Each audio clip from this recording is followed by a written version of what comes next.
Welcome to Kenton Teaches. Enjoy the video. In this video, I will explain how to replace your engine air filter.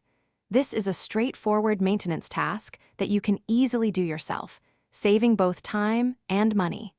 Keeping your air filter clean is crucial for your vehicle's health, ensuring optimal engine performance and better fuel economy. Let's get started by finding the air filter housing under the hood.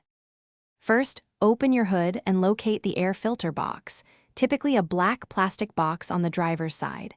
You'll see two metal clips on the front edge of this box. Simply unclip these by pushing them down.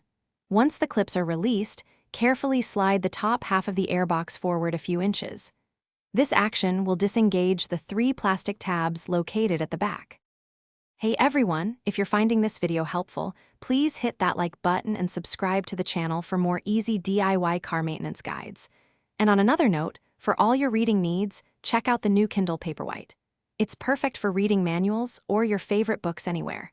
You can find the link for the Kindle and other deals in the description below.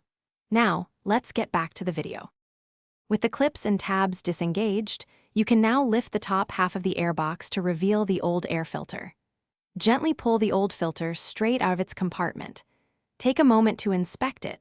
If it's dark, clogged with leaves, or heavily soiled, it's definitely time for a new one.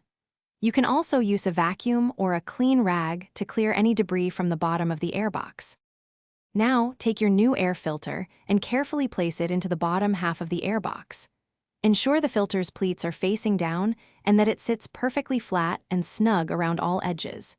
Next, lower the top half of the airbox, aligning the three plastic tabs at the rear with their slots.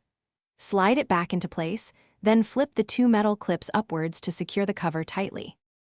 Thanks for watching. Please subscribe if this video was helpful.